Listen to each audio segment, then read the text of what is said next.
Cybernetic Séance Podcast. I am your host, Ryan Laney, a.k.a. Ryan Frankenstein, a.k.a. Nexus, a.k.a. your mommy, a.k.a. your daddy, your mama, your grandpa, your papa, your baby brother. Yeah. Hi, guys. Welcome back to episode 8 of the Cybernetic Séance Podcast. It's a little bit of a different setup we have here today. I am currently traveling. I am in the beautiful city of Las Vegas, Nevada, working on a new album. So the format of the show is going to be a little different this week, but we still have a really cool show. So thank you guys, everyone who's tuning in right now and checking us out. Yeah, we're doing some new stuff, new project. I can't really talk about it too much, but there are a few things I can talk about. Like right now, we pretty much have half left on our merch store with our summer merch. So we got some tank tops up there right now, but you know what? I'm really bad at selling my own crap. So here's an ad.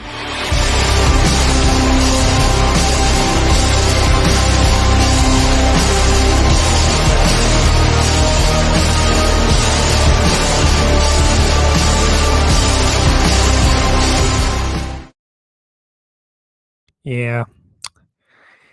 I like that. So not to sound like a typical generic YouTuber, but our merch store is storefrontier.com/Our Frankenstein.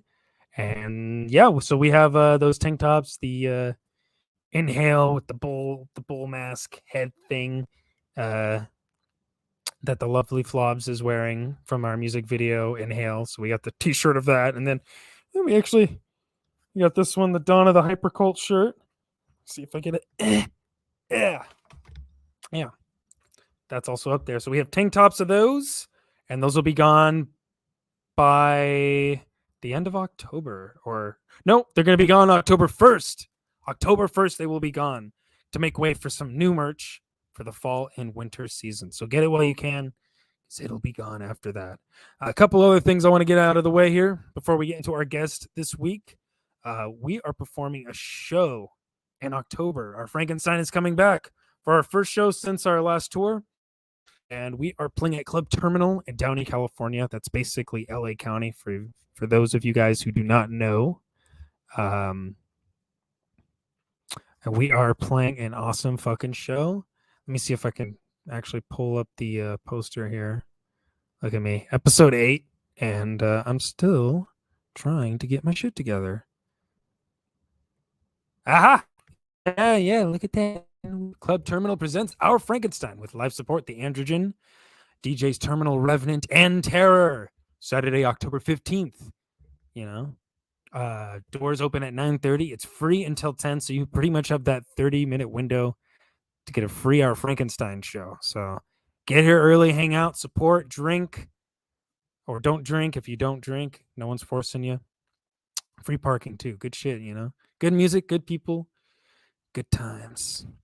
Anyway, let's get right into it. Ladies and gentlemen, today's guest on episode 8 of the Cybernetic Séance Podcast is my good friend and tour boyfriend, Ravage, a.k.a. Captain Life.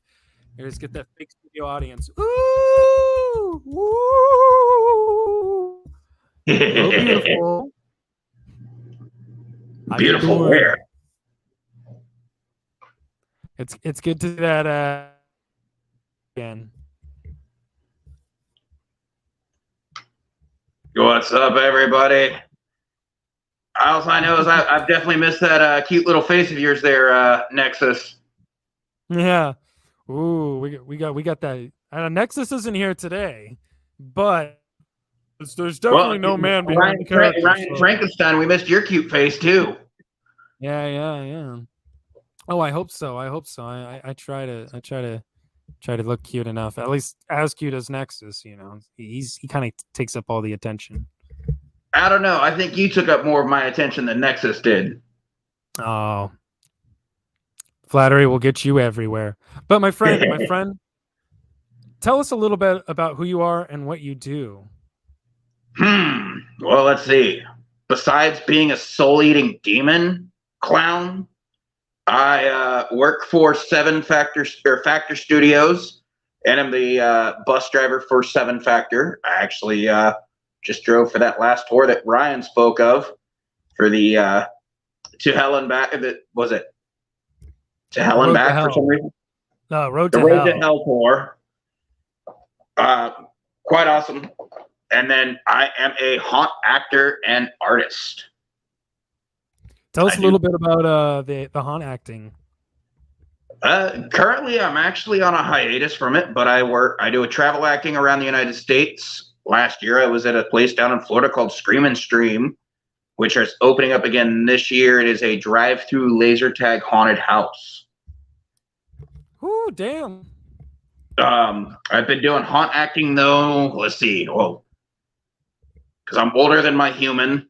The human has been haunt acting for 21 years. Okay. He's just the host of the body. So, yeah. That's a long time haunting. What kind of artwork do you do? Because you mentioned here just a second ago that you do artwork. I do acrylic paint pours, and I also draw. But lately, the focus has been those acrylic paint pours. I can actually reach over here and drop one of my friend's paintings. But this is one of the most recent. Ooh, trippy. I like that. Yeah. Blacklight Red. This was actually designed while listening to Inhale. Oh, shit. A little visual representation. So yeah, when I do my acrylic paint pours, they are all designed off of the. I have, if I could ever remember how to properly pronounce the name, but I think it's synthesizer, which is where you see colors to music. Yeah. So as I'm listening to songs, I start seeing different colors, and I take and gather those and pour them into a painting. And then move those canvases around until it forms to what I feel represents the song. Sort of like the art creates itself simultaneously. Yes, very. I like that. That's fucking sick. How did you get into driving for 7Factor? How did that start? So back in a distant land of over 10 years ago, I worked for 7 just as a roadie when he was going by Human Factors Lab, and we ended up parting ways. And then earlier this year, he happened to make a post stating that he needed a driver for the tour. And I said, you know what? Let me reach out to him. I would love to work for 7 again. We had always had a great friendship. And after some back and forth between him and his band members, they decided, hey, we want to bring you on. And apparently I did well enough and earned respect from both Cyclone 9 and all of their members, as well as all of the members from 7Factor, that they've asked me to come back and drive for the second leg of the tour. That's awesome. And that one's the From Hell and Back tour, correct? Yes, From Hell and Back. Yeah, that's someone. Which, to clarify, folks, because I have been getting some people asking me, no, Our Frankenstein won't be on this leg of the tour, but you guys should still go out and support. The guy who drummed for us and played the character Dolly on stage, as his band's going out as Corpse Breed. So he's going to be the opener alongside 7Factor and Cyclone 9. So you guys should definitely still come out to to these shows if they're coming through your town. It's going to be a good I show. still think that Our Frankenstein needs to come and be at least one of the openers from one of the California dates. You guys have any California dates on this leg? Because I know that some stuff was released. So we have already released the flyer for what dates have been confirmed already. And I know it's like October 14th is Las Vegas. And then I think there's a Sacramento and a San Francisco date. Yes, that is true. That is also very, very far from at least the part of California where I live. But shoot, I mean, if we can make it work, we can make it work. I know we're gonna be pretty stocked up with the 15th show, and then there's something we're also working on in October that I can't really announce yet because we're still trying to finalize if we're going to be able to get a certain person to help us out, but we're planning to do a special event type thing. So we're waiting for that confirmation. So I mean, if our schedule opens up during that month, I mean, you already know. I'm sure some of the guys out there want it too. Oh yeah, I think there's a lot of people out there that would love to see those three bands again. Yeah, no, that was a really legendary tour. I was gonna say, because I know you were driving, but what was your favorite destination on that tour? Because I can talk. Favorite destination on the tour. Well, there were only really a few that I got to actually hang out at, and of course, I'd have to say, what was the New York show?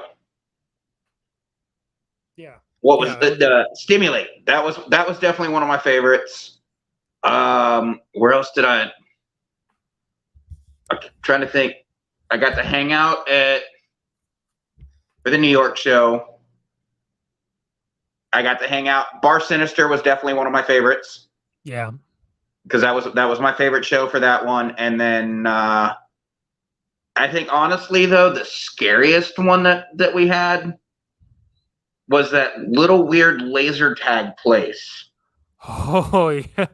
Where the green room was literally a child's like birthday like birthday party zone or whatever. Yeah, something like that. It was like out in the middle of nowhere and only 12 people came to see the show. Yeah. That was really, really weird because like the merch was over in like a Fiesta Village portion of the laser tag arena. And it was placed in a really weird spot because it's like it almost was like on some like Rob Zombie shit where it's just like here's a place in the middle of nowhere and it's forest and plains and fields and shit are around us and there's literally nothing, not even like a gas station. Well, no, there was the grocery store. They had the grocery store, but still, like it was the grocery store and then nothing. Yeah. It was weird. And like I know when I rolled up on the place because I was literally the only one awake for everybody that was on the bus. I roll up and I immediately got like these chills. I'm like, this is the night we all disappear. We're all gonna die. All our faces. Like that was the one day I actually locked the doors to the cab of the bus. For if anybody because normally I left the door unlocked if they couldn't wake me up from knocking. Yeah. But that was the night I locked both of them. Yeah. You're like, nope, not here. This is where all our faces end up like nailed to like some trees, 3 miles away from the venue or some shit. Not risking that. I've seen enough horror movies, man. I know where this is going. I've seen enough of the Wrong Turn movies to know where that spot was going. Oh yeah, Hills Have Eyes, Wrong Turn.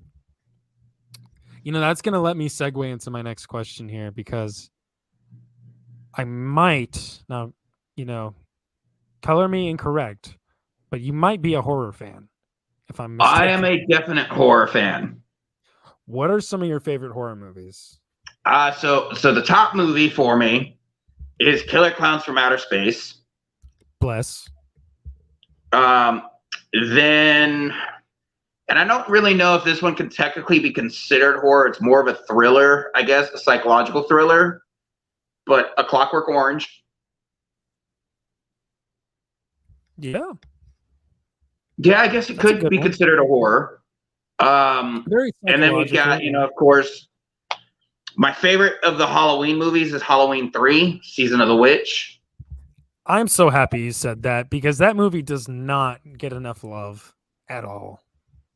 And then, of course, we've got Reanimator, Trick or Treat, and then why am I blanking on the name of it now? It was just there. I haven't heard of that one. Haven't heard of which one? The one that was just there? Yeah, that one. No. But yeah, if I had the lights on behind me, you'd see like my whole shrine and altar for like when I do my TikToks and everything. Like the tapestry actually says practitioner of the mystical arts, so as above, so below. And then Where we've can got people like, find you? Like, so you're on TikTok, where people can. God damn! I yeah. always So say I on can't TikTok, speak on today. TikTok, it's Ravage the Necro Clown. Okay. The clown spelled with a K. As well as Like on King of Instagram, it's Thieves. the same way. And then on Facebook, it's Ravage Clarnsky or Ravage the Necro Clown. Okay. And Any then horror movies? I don't have a link to it right now, but I do have a merch site available that you could find through the social medias. We can plug that over here in the bio. I honestly don't even know. I think it's storefrontier.com/Ravage the Necro Clown. Okay. Find it.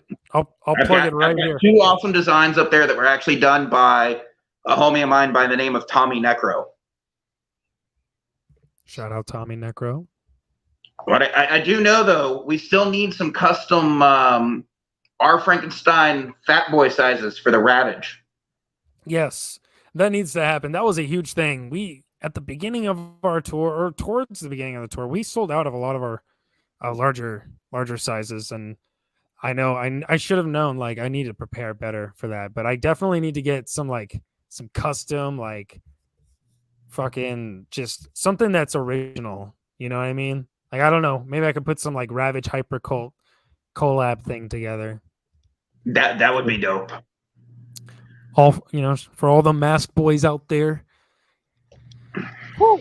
So what's a horror movie you would suggest that's not much of a well-known one? Not much of a well-known one. Yeah.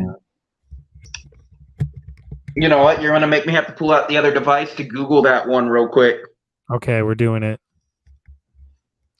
In the meantime, I'll provide us some sick beatboxing.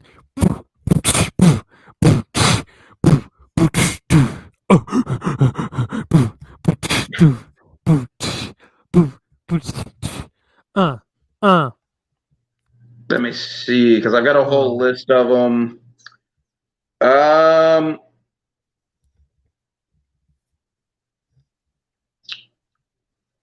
The House of the Devil from 2009.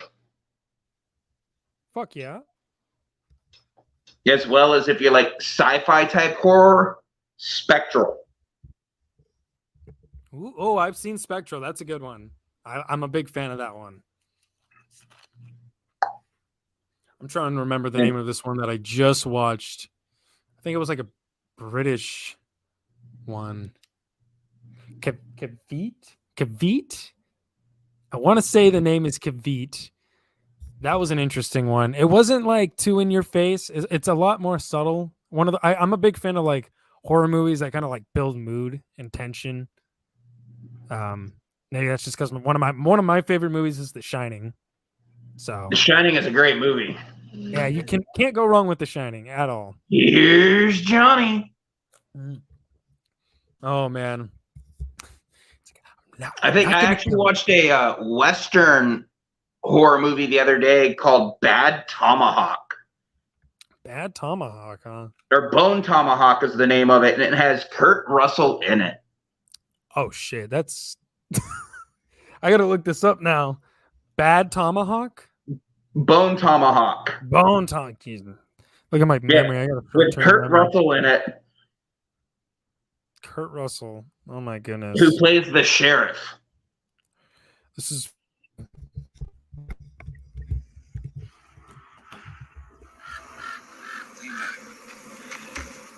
Oh, there's a glare here. No one's gonna see anything. All right, I'm just gonna play this audio. Well, they're cutting off his foot. Evening. This is for all the audio listeners. Civilized towns. You look a man direct in the face when you talk to him. This isn't comfortable. Yeah, I wish. This is the world's worst stream. We're not gonna even attempt. But you know what? I think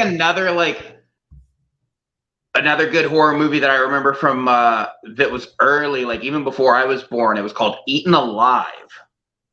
It was from 1974 by Tobe Hooper.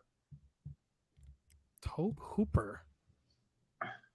Are you a fan of like 70s horror? Like the experimental psychedelic type Dude, shit? I love that type of stuff. So I'm gonna shout out a really not generic, but a really well-known one. It's kind of psychedelic. It's a very common 70s horror film, but this image, I want to quiz you, and I don't want to put you on the spot too hard. But this T-shirt, what do you think? What movie cover is this shirt based on? Oh, fuck. It involves Satan. It's a 70s. I believe so. Let me make sure I have my dates right. If not, every horror fan in the comment section is going to jump down my throat.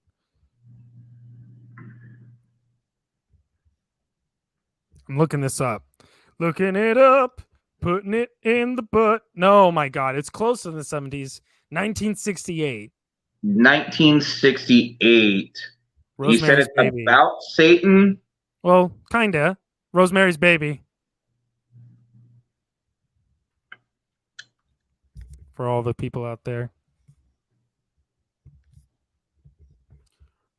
You've seen that movie, right? Rosemary's Baby? I do remember that. Yeah. See, it's based off of, I know it's not coming in focus here, but this sort of color scheme of the movie poster. Yeah. I don't know. I like kind of referencing old horror movies, especially with like Our Frankenstein art. And I've always been like a big fan of like that. Yeah. It's for better one for everyone out here to see. Yeah. But see, here you were trying to do the whole the bone tomahawk. Since it seems like I don't have much of a glare, then. Yeah. I've got a giant light shining in on me right now. Shining bright. Shine bright like a diamond. Bone tomahawk. Get boned. All right. Crank that shit. Breezy. Now everyone just enlarge their screens here. Evening. Civilized towns. You look a man direct in the face when you talk to him. This isn't comfortable. It's not supposed to be. There's a situation. Serious. Mrs. O'Dwyer was abducted. But let's not play too much of it so we don't get hit with copyright from who. Yeah. You know they're coming for us. Universal, Warner Brothers, or whoever the fuck. They got their eyes on me. They're like, we already heard you say Rosemary's Baby. We're coming for you. So on top of that, though, talking about let's get back on about art and horror on top of that. Yes. Because I know it's your other location where you film. You actually have a mask that was donated and painted and designed by the mold was not by me, but the paint scheme and the hair was designed by me. It was gifted for Our Frankenstein, but a certain drummer decided he wasn't going to wear it. For whatever reason, Maddie, just kidding. So I wonder if I have a photo of that I can pull up, because I'm pretty sure I do. Unless you have I think something. you do, because you have a picture of you wearing it while petting your dog. I do. You know what? I'm going to pull that picture up right now. But I wonder if I can actually. I'm going to put that in here. But I'm actually going to change faces on you real quick, because you have to see the newest paint scheme, and I will be working with a mask maker here soon. Okay. He will be designing the masks. I will be painting them, and I actually have the only actual sculpt from the mold, because his mold was stolen of this mask. Oh, but shit. Let me introduce you to the center. Whoa, mama. Switching up on ya. Looking beautiful. I like that. Now He's actually got here soon. He's going to have he's doing his own take on the Silence mask from Ice Nine Kills. Oh yeah, They'll be sending me a blank too to actually paint along with some others that he's in the process of creating. that's awesome. Shout out Ice Nine Kills. That's another band I've just started getting into. I know I'm a little late on the hype train, but I'm a big fan of theatrics, so I appreciate everything they're doing. I honestly, I love their theatrics. Mhm. I love everything that they do from song, because like not only do they take and put it in the songs, they put it in the music videos and even with the live performances. I like that they now correct me if I'm wrong. They had a concept kind of based around a serial killer killing people off of like themes in horror movies. Like Yes. Yeah. Because I watched some of the music videos and I saw there was like kind of a loose story they were trying to tie together with it all, like a surrounded by a single killer or something like that. They tried to, so basically he was a single killer, but the way that he did it based off of the different horror movies, he tried to make it seem like there was multiple killers. I see. Spread it around, confuse them a bit. Yes. Yeah. It's all about the art of confusion. I found out about him because I saw him wearing a Michael Myers mask with the cutout of his mouth showing, and I was like, "Oh, interesting. This is cool. I've never seen anyone kind of do that." And then I noticed each band member had sort of a different reference to a different movie. You know, I think they even did a Clockwork Orange and American Psycho at one point. I think they actually did American Psycho with they did their own version. I'm blanking on the name of the song. But they had Jacoby Shaddix in it with them, and he played the role pretty much like they filmed out like that same role where Christian Bale comes in and kills his boss, and Jacoby was the boss. Oh shit! Okay, that's brutal. I got to check out more of their stuff. I know that's just one band I've been sleeping on for a long time. Yeah. I know they've been doing those Trinity of Terror tours with Motionless in White and Black Veil Brides. Black Veil Brides. Black Veil Brides actually had to cancel out on the first loop of the tour because of COVID. I see. We're getting the face reveal now. We're getting the face reveal. Now this is Captain Life we're talking to. Captain Life now. Honestly, if I knew where the raccoon hat was or the captain hat was, I'd so put those on, or the Mountain Dew trucker hat. Oh yeah, man, that kind of brings me back a little bit on tour. We were I don't know if you had any of this, or no, definitely not. But I definitely showed it to you at one point. It was like this sugar-free Mountain Dew spiked seltzer that Maddie got, and we had a fuck ton of them. Yeah, and because. Little known fact: Our Frankenstein traveled in a soccer van. Yeah. So for those of you guys thinking you need a huge giant whatever to go on tour, I mean it helps, but you know, I do feel bad for the Our Frankenstein guys because it was like they were really squished in there, especially with all of their gear. Well, I remember we had. I think at one point all the cans of Mountain Dew had spilled out of the box, and we're driving, and I'm hearing, and I'm like, "What's that sound?" We're like, oh god, and it's hot and it's sticky, and that was fun. So, and also hairspray bottles were going off simultaneously, and a few times as well, losing caps, and then those. Shit spraying off, and then all of a sudden you're smelling chemicals and the good stuff. It was a little cramped. It's a little cramped. But let's see too. Like so, three of my most favorable memories, though, actually all included you from the tour. And those were what was it? What was the Florida gig? Yes. Which one? Because we had like 3 different Florida. Was it Fort Walton? We were at Respectable Street. Yes. It was the next day. We went and chilled at the pool, swam with the iguana, and then we went to the Chinese buffet. That's right. And it's actually where we picked up the Mountain Dew trucker hat. was it that Burlington after that? Yeah. We had a nice little Burlington splurge. I was feeling fancy there that day. I was like, I was gonna get those Nickelodeon shorts, but then I was like, am I gonna wear these? And now I realized I was totally gonna wear them, and regret. Yeah, you totally should have gotten them. I should have done it. And then what was it? The El Paso, Texas show. I cannot remember the name of the restaurant that we went to, but I just remember the logo on it was like of a mini dinosaur eating a sub. Oh. And we walked in there to order our pizza, and it was literally nerd dom in there. You walk in, they're playing Magic the Gathering, Pokemon. There's board games you can play. Yeah. But you wouldn't have even thought that walking into that place, that's what it was. That was the Rock House in Texas, I remember. That was the Rock House gig. Yep, that was the Rock House gig in El Paso. Yeah.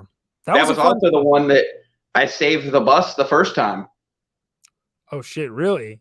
Yeah. So remember, it wasn't until the end of the tour that the bus started having, so we were having major issues with the tour bus the whole time. Yeah. But yeah. typically, beginning of the tour, middle of the tour, you start seeing tire blowouts, things like that. No, we wound out with our first tire blowout.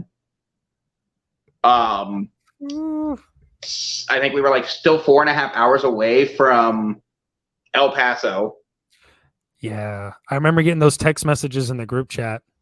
And what's going on? It was funny because I had everything pretty much up and fixed before anybody else got up. I had the help of Zero because he was typically always one of the first one up. But they would wake up and not even know that we were delayed or that we were behind schedule. And yet, even though we were behind schedule, still made it 2.5 hours early to the El Paso show. Very nice. Actually, I still have the video, I think, on my phone of where you actually beat us to the Fort Walton gig. Yes, we did. And it was the first time that ever happened because Our Frankenstein was getting shit luck. It was our first tour, but we were getting shit luck getting to the venue a lot. Sometimes we had issues or whatever. And I still have that video of you recording and driving right past. Yeah. No, that's a funny video. I was like, we were like, hey, look, it's that. Well, at first we were joking around. We were like, Maddie was like, oh man, imagine if that was them. I'm like, no, that's Seven's trailer. Holy crap, it's them. Yeah, because I even remember getting that text message from you. We just passed you. I'm like, yeah, you're a white van, 2 cars in front of me. Yep, that was Crystal, or not Crystal, Karen. Karen was the name of our soccer mom van. And then what was it? Oh. And the third and final favorite moment that I had with you the entire tour was when we actually did the first official tour boyfriend date, which was at that bomb barbecue place in San Diego next to the venue. Right behind Brick by Brick. So if any of you guys are California or San Diego natives, I don't remember the name of the restaurant, but it's right behind the Brick by Brick. The name of the venue was Brick by Brick, right? Yeah, that was the venue. Let's see. I'm gonna see if I can pull it up real quick because people need to go and try. Give this place business. Small little spot, but it's amazing. Let me see. Pulling up the Google Maps real quick because I still have all the addresses saved in my phone from. Is it gonna give it to me? Street View, maybe. I wonder if I can put on some of this background music the studio provides for me. Let's see. Into Space. What do we got here? Yeah, let's get some background music going. I have no idea how this is gonna come out. It kind of sounds like elevator music. Yeah. Hello everyone, welcome to my makeup channel. Today we're gonna try a new special rose ombre on the upper part of your brow, and then we're gonna let it kind of darken down towards the lid. All right, here we go.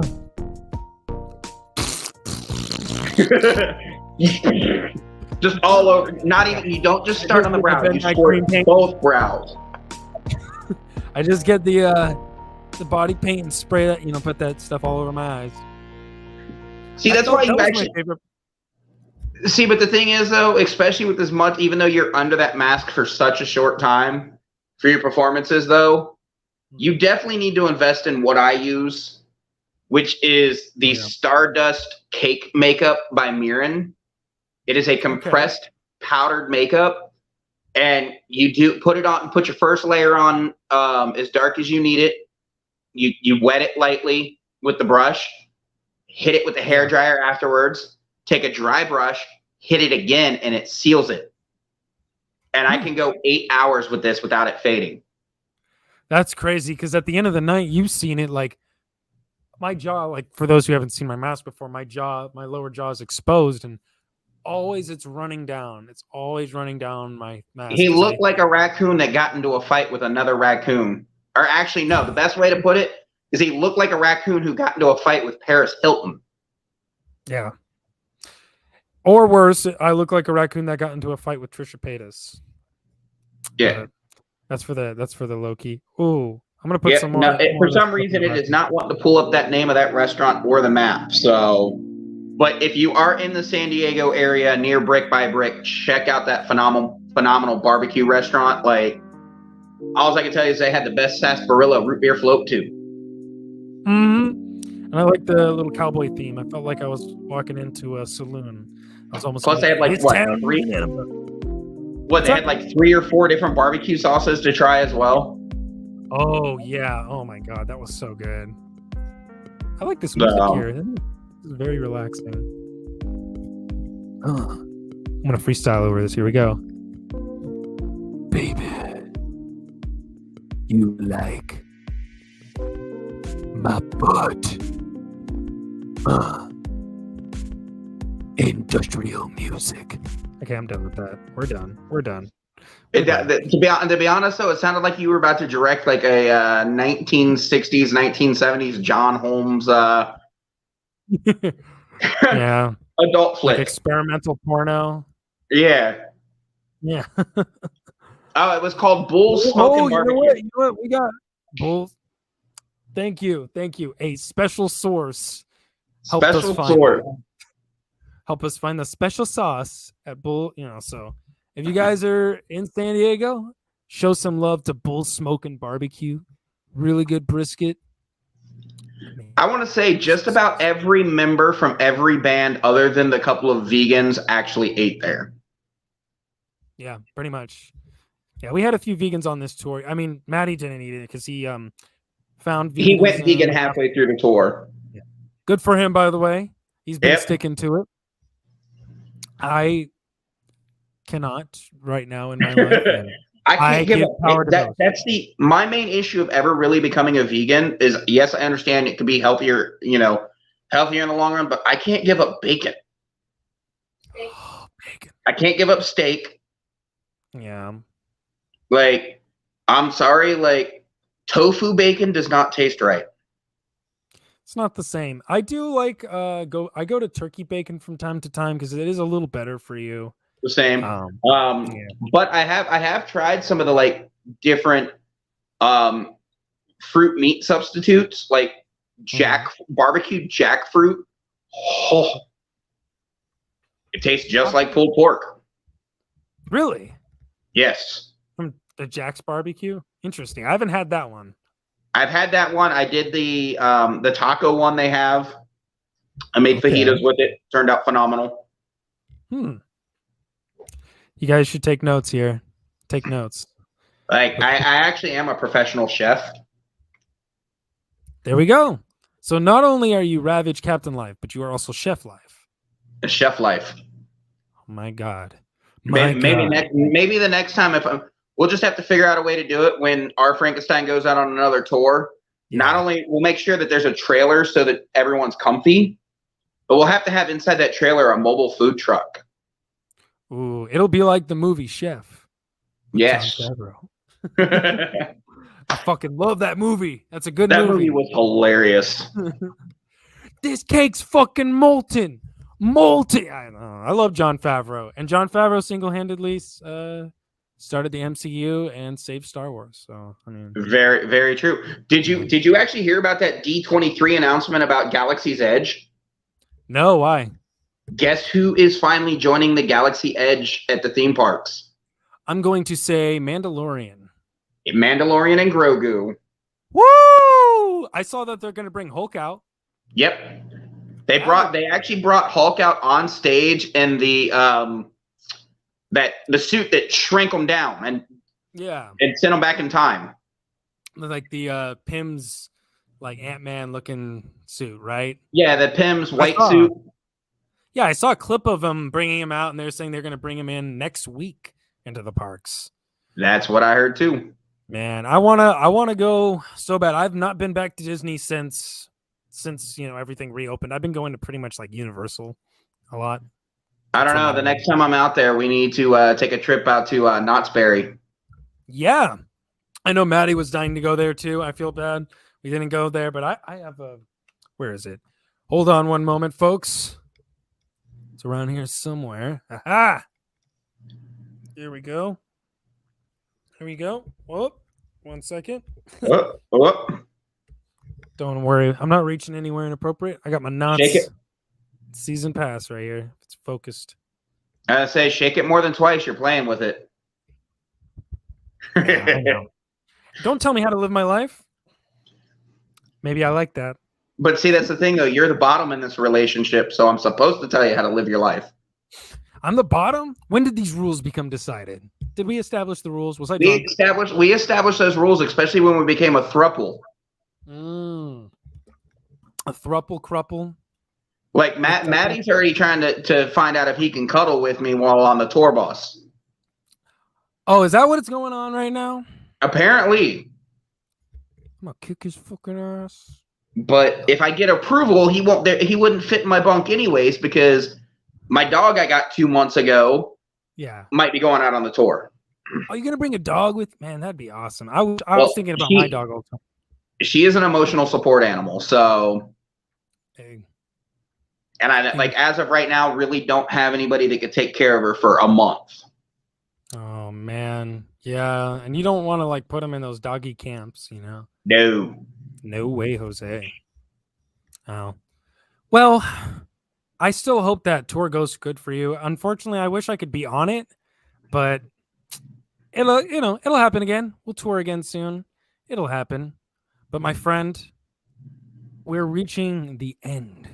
The end of the world. No, we're reaching the end of the show. I want to thank everyone here for tuning in to this episode of the Cybernetic Séance Podcast. But what? We're not closing out just yet. I got a few more plugging to do, if you guys know. He's got to plug a few things. A little plugging I'm going to do. In case you guys don't know, back in July, we just dropped our second album called Hypercult, which you can get now on every streaming platform. And enjoy it. It was produced by Seven Dunbar of Seven Factor and mastered by Mr. Nero Bellum of Cyclone 9. Dun, da, da, da. It's a good listen. I think so. You would enjoy it very much so. And as some of you guys may know, if you turned in earlier on in the stream, we have a show on October 15th at Club Terminal in Downey, California with The Androgen opening up. It's going to be a cool show. It's 21 plus, in case I didn't clarify for anyone before. So don't bring your kids. I wouldn't recommend it. They probably wouldn't be allowed in. But besides that, that's really what's going on in the world of Our Frankenstein. Thanks again to Ravage, a.k.a. Captain Life, a.k.a. Chef Life, for featuring on this show this week. Before you go, plug yourself one more time. Where can find me on TikTok? You can find me on TikTok at Ravage the Necro Clown, same as Instagram. On Facebook, you can find me under Ravage Klernski, spelled with a K, Lernski. I know it's kind of weird. That's just how us clowns are. As well as Ravage the Necro Clown. You can also storefront here, ravagethenecro.com / Ravage the Necro Clown. But one last plug for my man Seven Factor, here opening soon in Vegas near the Strip, Factor Studios. Fuck yeah. So if you guys need some recording and studio needs, you know where to go in the Vegas area. You like this? So that was the show. Thank you, Ravage. My name is Ryan Laney, aka Ryan Frankenstein. I play the chrome-faced robot Nexus in the band Our Frankenstein. This was the Cybernetic Séance Podcast, episode 8. We're getting up there, and we still haven't gotten our shit together. But that's the beauty of this show. It's like the Muppet Show or something. Thanks again, everyone. Signing off.